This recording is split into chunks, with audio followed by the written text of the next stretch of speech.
Bloomberg Surveillance, Early Edition, with Francine Lacqua.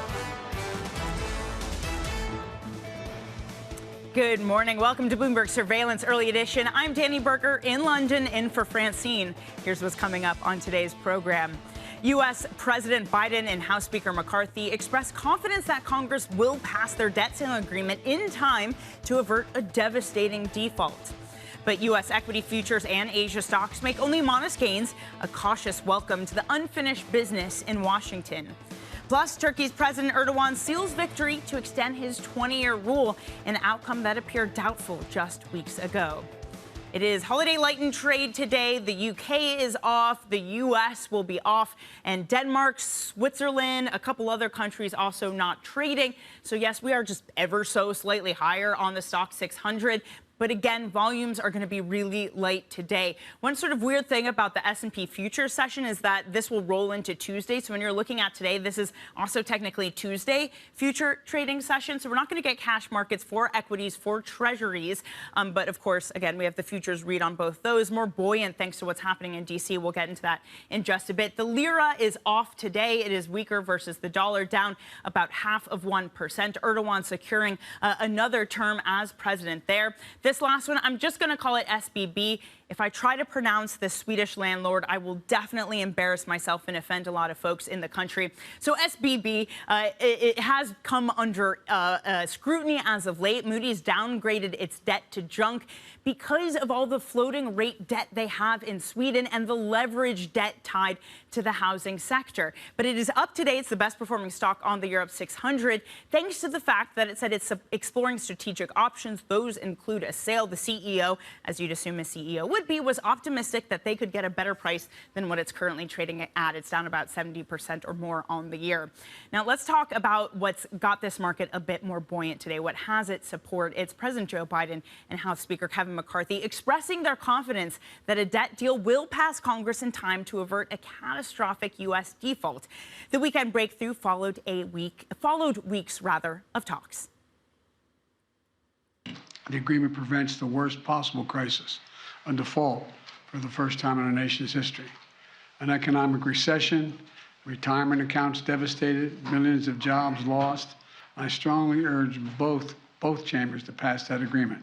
Let's keep moving forward on meeting our obligations and building the strongest economy in the history of the world. I am exploring the idea that we would, at a later date, a year or two from now, decide whether or not the 14th Amendment, how that actually would impact on whether or not you need to do the debt limit every year. But that's another day.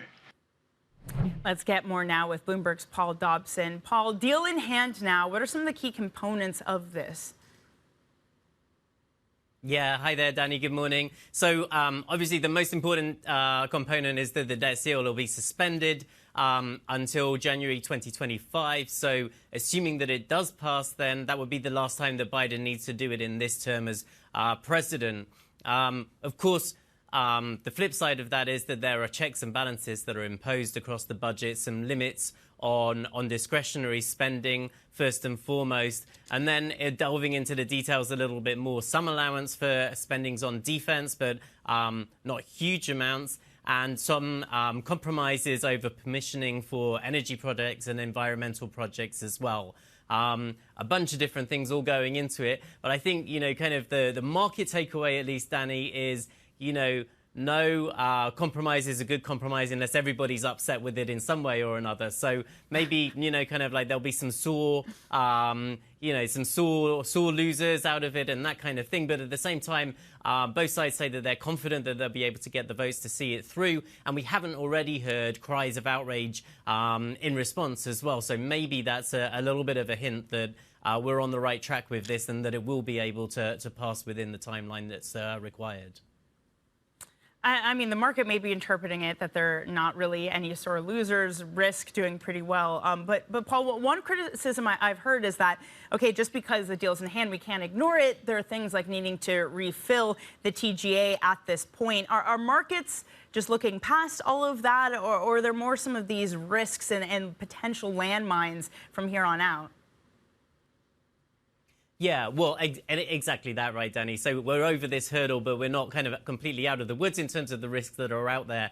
One related to the debt ceiling, as you're talking about, is the need for the government to sell more T-bills in order to build its cash balance again, which may take liquidity out of the system, may tighten things, may make borrowing costs higher. That would stop people taking out so much leverage and taking on so much risk. So it might turn out to be a market negative. You know, I think in previous instances, back in 2011, when we saw a similar thing, obviously equities had a big downdraft after the agreement was already done. So not completely plain sailing in that respect. Plus, everybody's still thinking about the Fed. Maybe they're going to tighten again after all. Now we're priced for more 25 basis points over the next couple of meetings, either this one or next one.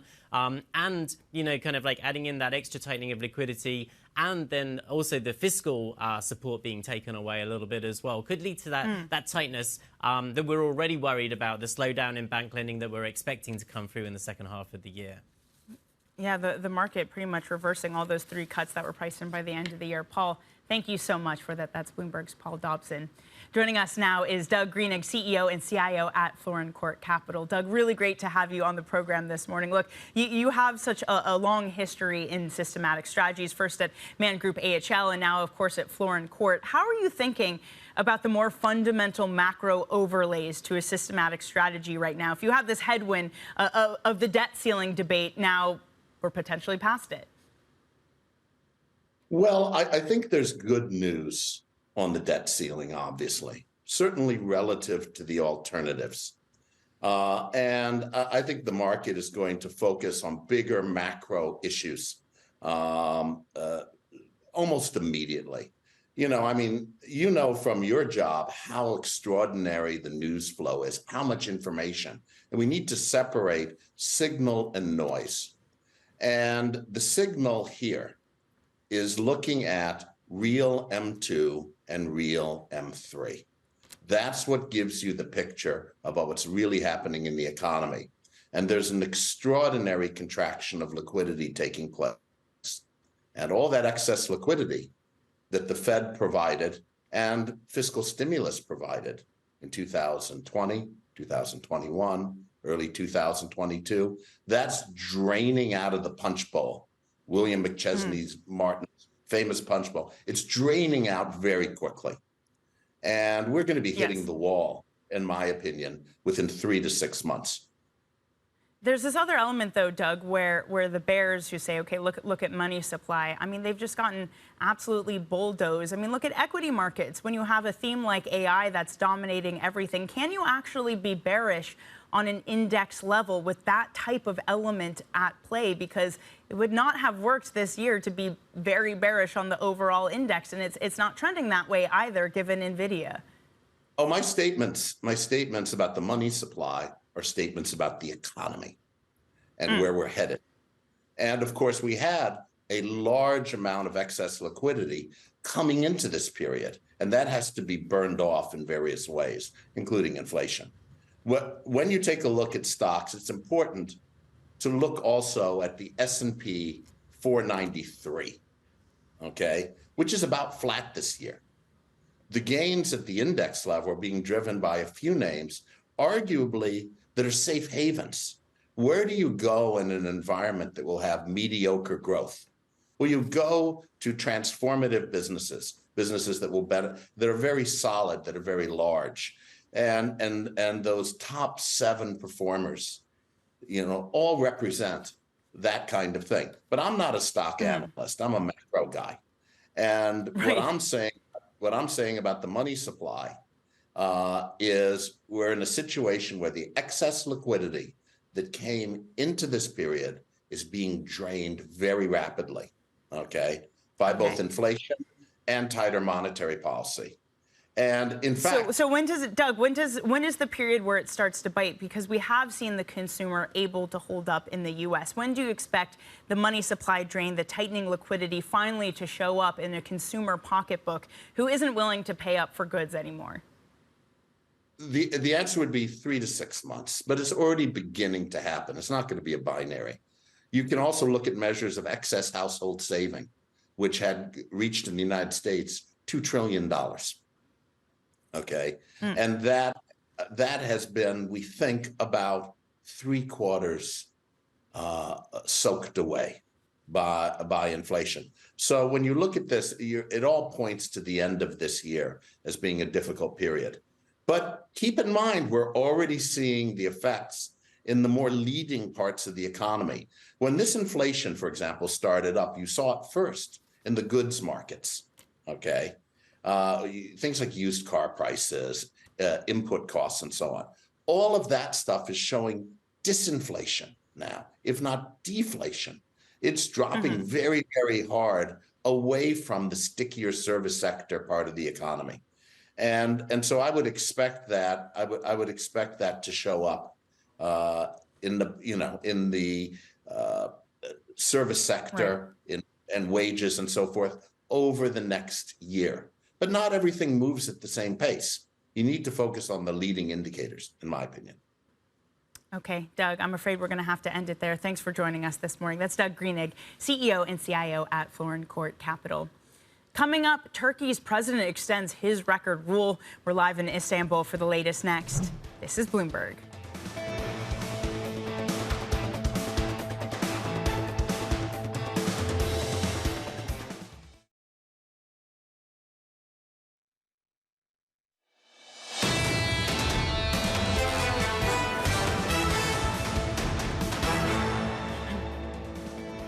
Economics, finance, politics. This is Bloomberg Surveillance, the early edition. I'm Dani Berger in London. Turkey's President Erdogan has sealed an election victory that appeared unlikely just weeks ago. Bloomberg's Yousef Gamal is in Istanbul. He's been tracking the election. Yousef, these results were closer than expected. What stood out to you in the reaction coming out from Turkey? Well, we didn't get much sleep because of all the celebrations that went underway, especially by supporters of the incumbent President Recep Tayyip Erdogan, singing and dancing pretty much on every front. Even the president himself climbing a campaign bus and then saying a few words, but also joining in the sing-along. It was a huge moment for the camp of President Recep Tayyip Erdogan because he defied all the opinion polls and the naysayers and was able to bring it home for them. The big disappointment with a real sense of frustration and dismay is on the opposition side, that they weren't able to get it across the line. And, it's just 2 million votes on, 55 million total votes. That's quite a narrow, fine line. And there's a sense that, there could have been more that could have been done. And what does an extension of Erdogan's rule mean for the Turkish economy? All eyes are now on who's going to lead the economic team. We know that there's been a lot of unorthodox monetary policies that have basically pummeled the currency to record lows. At the same time, it's gone contrary to conventional thinking where you need to increase interest rates at a time when you have high inflation.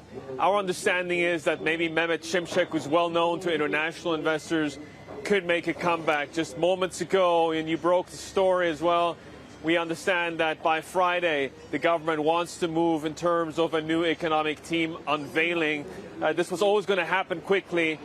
And despite some of the thinking that President Recep Tayyip Erdogan would stand by his unorthodox economic policy, there's also thinking that he might be open to a change. And what we do know is that his followers are loyal and they will follow him towards that change as well. Dani?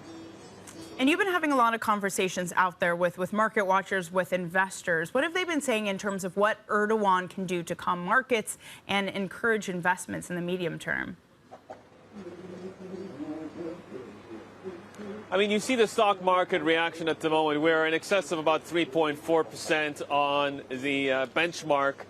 And that gives you a bit of a sense of the relative sigh of relief that A, there was no major incident, and B, that this messaging around hiring a new economic team with international credibility, that goes to show that we could be in for maybe a potential period of stabilization, moving away from the balance of crisis scenario.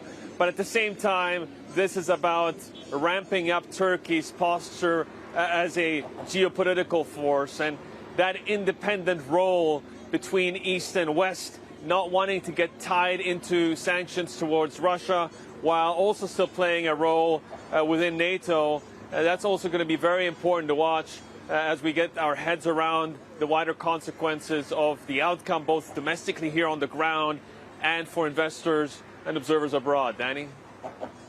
Yousef, thank you very much. That's Yousef Gamal in Istanbul. Let's now get to some of our other top stories with the Bloomberg First Word News.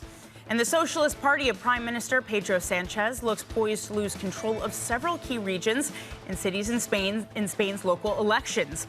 According to those preliminary results, the Conservative People's Party and far-right Vox are on track to flip control of regions, including Valencia and Aragon, while the PP solidified its control of Madrid. The UK government is seeking an agreement with supermarkets to voluntarily limit prices on basic food items like bread and milk to help tackle inflation.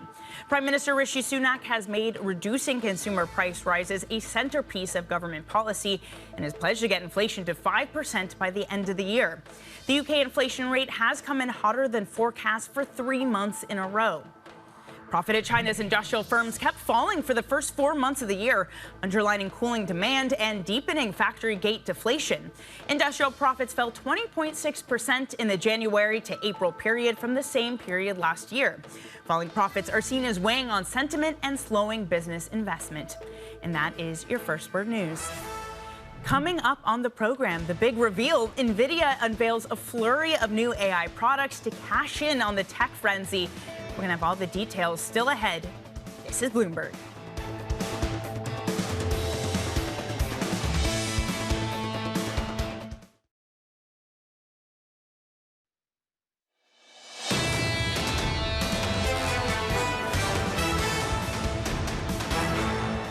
There are many companies that are going to struggle in their transition to really deliver AI solutions at scale. Consumers are really engaging with the AI in a way that just seems so much more real and authentic than they ever have. I think the bigger opportunity actually lies in the enterprise. I think AI is going to be deployed into every facet of work. I think we're at a moment here where there is a tremendous advantage for US-based companies. If you're a company today and you're not embracing the changes that are taking place with AI, you're going to be behind. A range of voices there, including Ashton Kutcher, talking to Bloomberg about artificial intelligence and its likely impact on the workplace. Now, speaking of AI, NVIDIA CEO has unveiled a batch of new products and services looking to further capitalize on a frenzy that has made his company the world's most valuable chip maker. Jensen Huang spoke at the Taipei International IT Show earlier on Monday.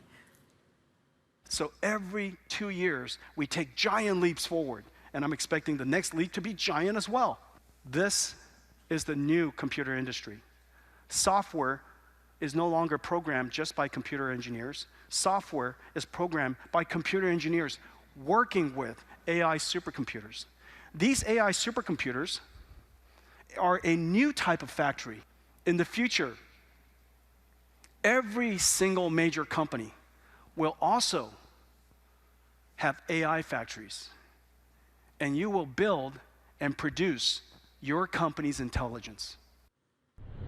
Let's get to Bloomberg's Peter Elstrom now, who's been monitoring these speeches from Jensen Huang. Peter, great to speak with you. There's some moment of irony for me listening to that because he goes on to talk about people getting left behind in some of this. And I got to say, a lot of what he was talking about felt kind of overwhelming for me. I almost didn't understand a lot of it. He talked about Moore's Law hitting its physical capacity. He said that CPU scaling is dead. What do some of these things actually mean and the implications for the future of computing, Peter?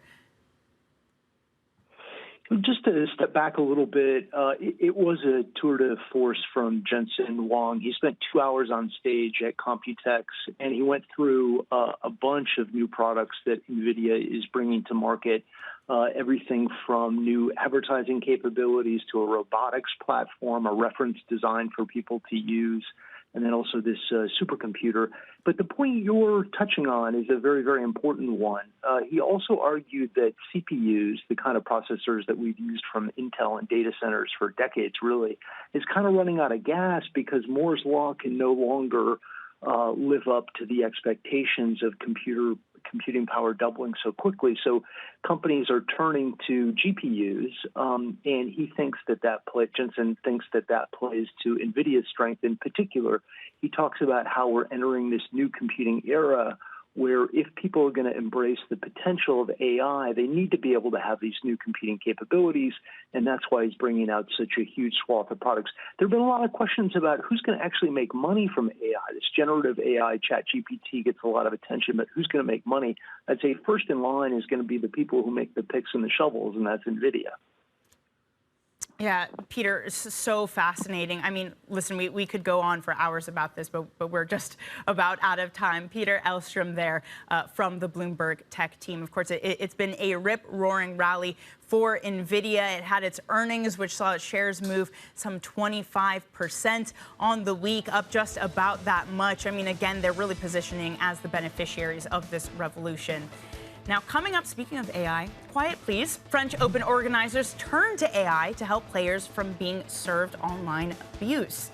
We're going to have more on that and more on the French Open for you next. This is Bloomberg.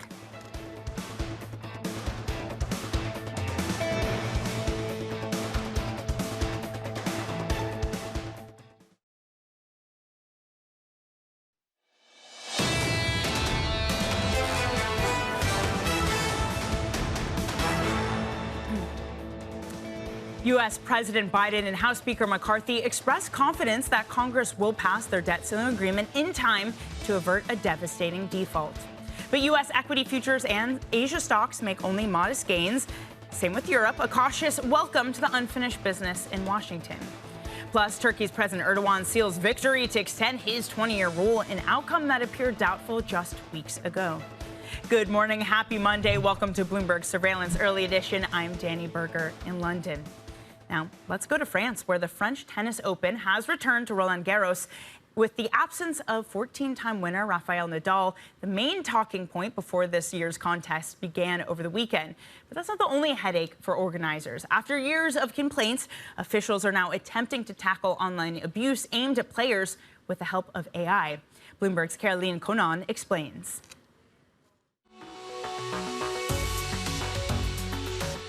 Sports celebrities suffer constant online harassment, and tennis stars are no exception. Rafael Nadal, Novak Djokovic, or Roger Federer all have received hate comments on social media despite their achievements. A year and a half ago, hate speech against Djokovic inundated social platforms when he was prevented from playing in the Australian Open due to COVID vaccination rules. This year, the French Open organizers are trying to limit the damage, giving players access to an AI software that is aimed to protect them from cyberbullying on Twitter, Instagram, Facebook or TikTok. We remove the comment in real time, and the only person that can see the comment is the one that posted it. We saw that online toxicity do impact their field performance, as well as football players than tennis players. So it's really important to protect them so they can focus on the game only. The French company, created 6 years ago, has noticed an increase of 60% of what they call online toxicity during COVID, and 20% over the past year. It remains to be seen how much hate speech can actually be stopped, and whether similar AI tools will also be picked by the next Grand Slam, Wimbledon. Bloomberg's Caroline Conan reporting on the French Open's efforts to protect players from abuse with the help of AI. For more on the French Open, let's get to Caroline Flaissier, CEO of the French Tennis Federation. Caroline, really great to speak with you this morning. We're just talking about this in the break, the fact that it's finally back to normal. You finally have clay season starting. You don't have the restrictions of COVID. What has it been like to kick off this tournament yesterday and finally have the full fan base able to participate? Well, hello, Dani. Thank you for inviting me. Well, just amazing here. It's all sunny. People are super excited. And well, before the first day yesterday, we had a full week of what we called opening week, which was the qualification and all the public, the fans, they could come and attend to the qualification and to the practices also of the players. So it was just great. I mean, the ambience, the atmosphere was very relaxed, and everyone was super excited. So, and for the teams, it was a really good ramp up. We could test things and we could improve also the experience of all the fans coming to the stadium. So it's just a great time. What have you changed? What have you done to improve that experience? Well, experience for the customers, first they can attend to the practices, of players, and that was just a success. For sure, we had a lot of fans coming and could see, all the best players just practice and how do they work with their coach and so on. So that was great. And we've been also working a lot on the flows, a lot of on some kind of animation. You can have some, I don't know how to say it in English, but ephemer tattoo. So it's we had photo booths all around the stadium. We had Roland Garros in the sky, so you could go up in the air, 50 meters, and just look at at Paris and all the area from the air. So we had a lot of different things, and it was fun and sports. And well, for all people, it was quite cheap because it was 10 euros. Under 25 years old, and for the other people it was 20 euros. So it was a great way, to have our stadium very inclusive and very open to all kind of public. Caroline, I feared you might ask me to translate that. My French is appalling, so I'm glad you did not. Look, we always see really with every sport that sport is political. It's inevitable. And yesterday we had the Ukrainian player Kostyuk refusing to shake the hand of the Belarusian player Sabalenka. That was largely expected that would happen, but she was met in the crowd with boos. Kostyuk criticized the crowd, saying that they should feel embarrassed. What do you make of the episode? Was it wrong, do you think, for the fans in the crowd to boo the Ukrainian player? Well, the thing is that, we have an entry form, and players are, when they enter the tournament, they have to respect certain rules. So this is what we're looking at. But, well, the fans are fans, and it's all about emotion, and you can't really say anything about what the fans, are feeling or how do they react. And we don't really, that's your explanation, but, for now, it's this is how it is. It's the fan, we want this open to be all about emotion in sports. In the end, it's about emotion. So this is what I can say. And also in terms of the fanship, we've seen the king of the clay. He's been absent from Roland Garros, Nadal, for the first time since 2005. Who takes his place as that name recognition that gets people to watch Roland Garros, that gets everyone excited because of just his pure domination on the clay court? Sorry, I didn't get the question. Was it about Rafa and the fact that he's not here? Okay. Yeah. See, you knew it was coming, Caroline. You didn't even need me to ask it. Yeah, exactly. Right. I know. Well, it's for us, it's a great sadness, of course, and I can tell you that, when the announcement was done, the teams were really sad. But then, the tournament is the tournament, and well, everybody's saying that it's a lot more open. And well, if you might want to ask Amélie Mauresmo about what she thinks, and because in the end, it's a more, it's something, but from a sports point of view, I think I'm not exactly the right person, to talk about that. Fair enough. But just in terms of the success of the sport, the popularity of the sport, isn't it important we get kind of a generational shift? I know when it comes to the men's play, Alcaraz is going to be challenging Djokovic this time around. He's a 20-year-old man instead of a 37-year-old man. In terms of fan engagement, isn't it important to have a new generation of tennis stars come up into the headlines? Well, what I can say that from the French Tennis Federation, our mission is really to open up the tennis practice, and we want to be super inclusive. And this is really our key mission. So, of course, it's great, to have like a new generation coming to play at Roland Garros and being, they come and, if you look at Alcaraz, he's super charismatic. But when we look at the fan, it's, they're all super popular, and there's no, I don't. I mean, the way I see things is that the more we open up the stadium, the more we open up the competition. It's just good for us because we want diversity. We want just all kind of fans, you know, just to join this great community of tennis. Right, and that fan base, it's a lot of women too. And in terms of the women's play, there has been a lot of criticism as of late. Last year for the French Open, it was about the lack of those primetime slots being given to women. There are 10 primetime night sessions. Just one of them featured a woman. You had an issue with the Italian Open just a week ago in terms of rescheduling women's play to very late at night. What is being done to address some of these issues? Is enough being done to address this in terms of equality for time and prominence of play between the men and the women's events? Well, today we're scheduling two match of women and two match of men every day on, you know, Chatrier and Suzanne Lenglen. So that's for sure. While the tournament is starting. So, and again, I mean, it's you know, the programmation and the scheduling of matches is super complex. So today I can't say more. What I can say that from the French Tennis Federation and what we're doing for women in sport and in tennis specifically, I mean, we're doing a lot. We have a lot of things. It starts from like the really young girls, you know, till 18, and then we want the practice to be for everyone. So we're working on this one, but I mean, here in Roland Garros, this, you know, just a scheduling process, and we're working a lot with, I mean, Amélie Mauresmo is doing a great job on that.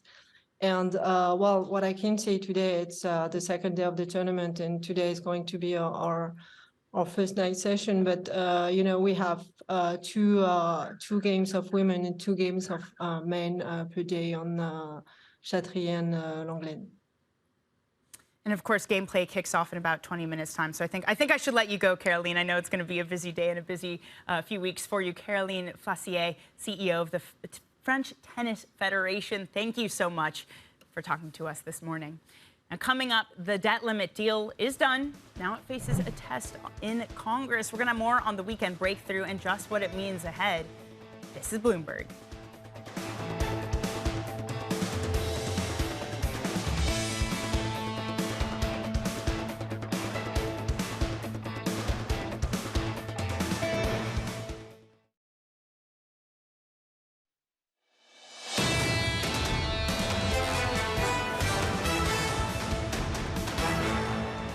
Everything I'm seeing come out of this negotiation is gives me a source of optimism and thankfulness that we're going to get past this. I think the clown show is over. I think there is a 100% chance this passes next week, and we're done with this for the time being. This deal is pretty good.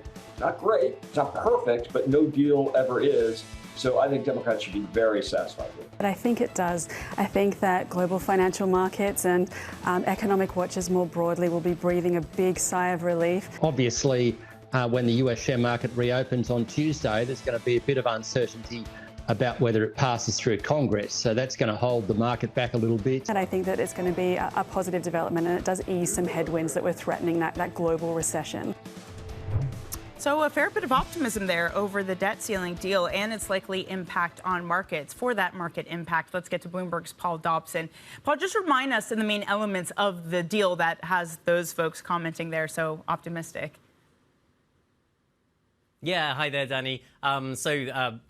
Above all else, the deal is to suspend the debt ceiling until January 2025, which means that this would be the last time that Biden has to go through this process in this term of his presidency. It has some checks and balances in there that regulate the amount of spending that's possible on the discretionary side of things. It does allow for some extra spending on defense, not as much maybe as the Republicans would like, but there's some of that.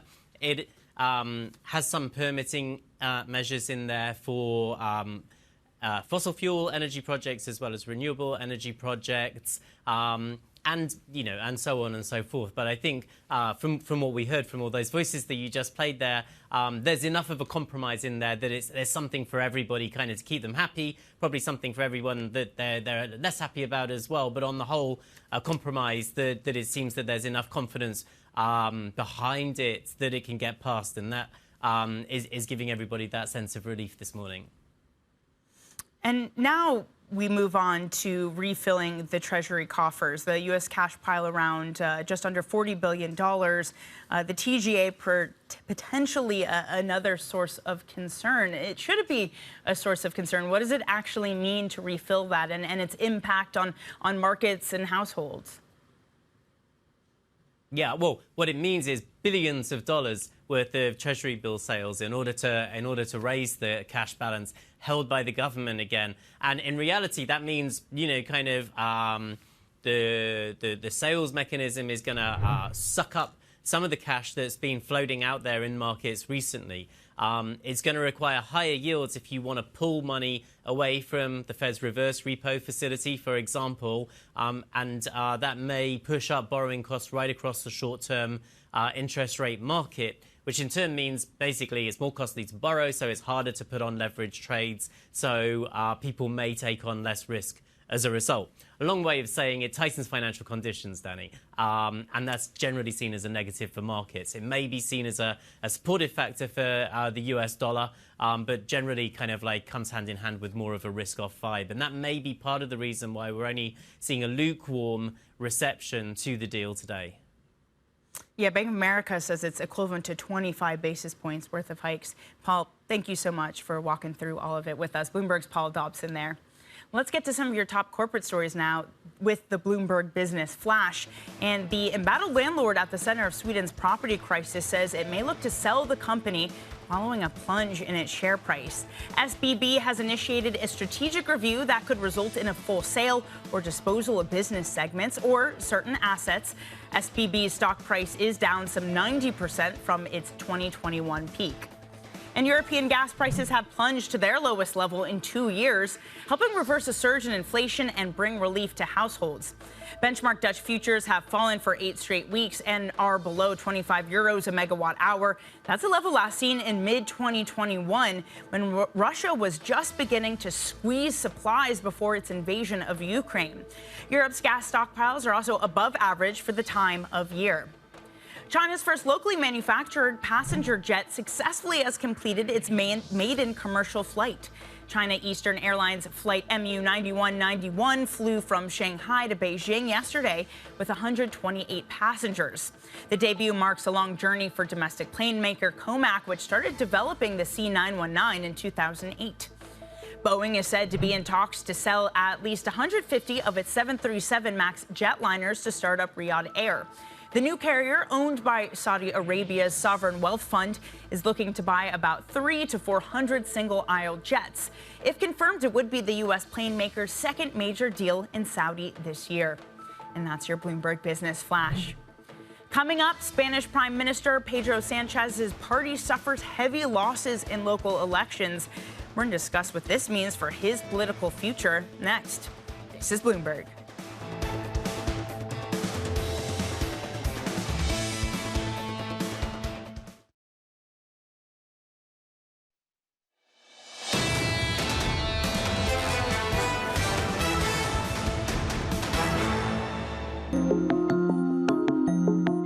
When the euro was born a quarter century ago, many thought it could never succeed. Among the detractors, there were perhaps few more prominent in the world of economics than Milton Friedman. His friend and fellow economist Otmar Issing would become the European Central Bank's first chief economist and one of the architects of the euro project. He was appointed to the ECB, and among all the congratulations he got, a very different kind arrived from Friedman. This letter was on my desk. I opened it, and Milton said, "Dear Otmar, congratulations on an impossible job. You know, I'm convinced the euro will fail." And then he added, "But because of you, collapse might be delayed by some years." I was convinced in the end this continent should have a common currency. But I was critical on the participation of, at that time, 11 countries, of which not all were well prepared. With a staff of only 400 at the ECB, they got to work. Make or break was all down to execution. This was really a unique event in history. You will see no sign whatsoever. From the data, you would not recognize that an historical event has taken place. Now, 25 years later, what began as history's biggest monetary experiment is the world's second biggest reserve currency.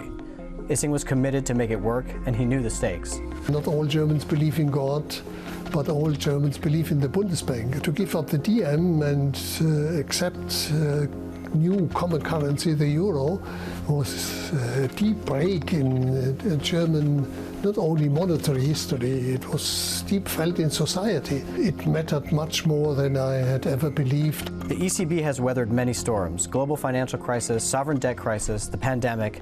But for Otmar Issing, it's one of the old threats that remains the biggest for the euro.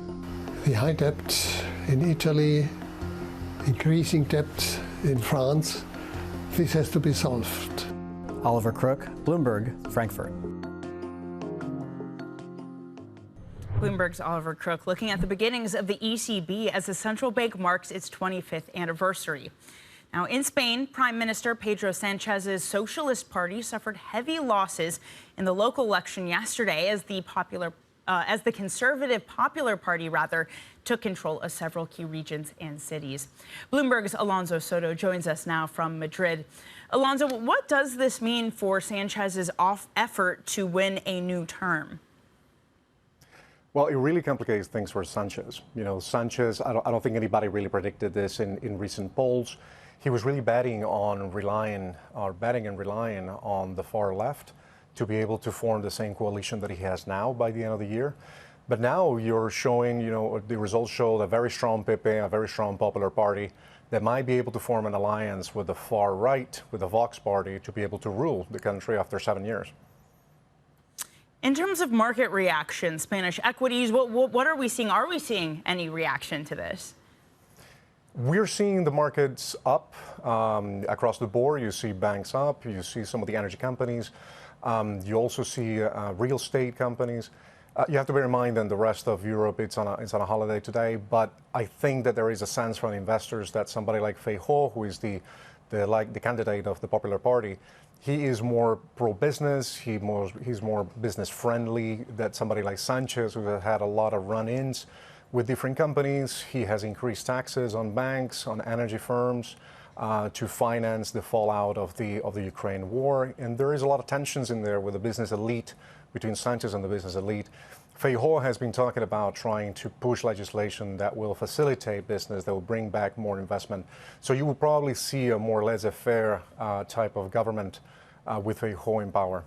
Okay, Alonso, thank you very much for that. That is Bloomberg's Alonso Soto on those local elections in Spain. Also, as Alonso mentioned, there are a lot of European markets closed today. Let me just run you through them. The UK is closed, as is Denmark, Hungary, Iceland, Norway, and Switzerland. So what you see on your board might be some lightened trade. The U.S. market is also closed for Memorial Day. Futures are up in trading. There won't be any cash stock trading or cash treasuries. That S&P futures session is technically the Tuesday future session. Either way, most things are up in terms of the equity trade. The lira coming under pressure. That's down 0.5% versus the dollar. Meanwhile, SBB, it is the biggest gainer on the stock 600 today. They are looking at strategic options, including a sale, given that they've seen their prices plunge over concerns of Nordic real estate. Well, that's it for Bloomberg Surveillance Early Edition. For those who have a holiday today, enjoy it. This is Bloomberg.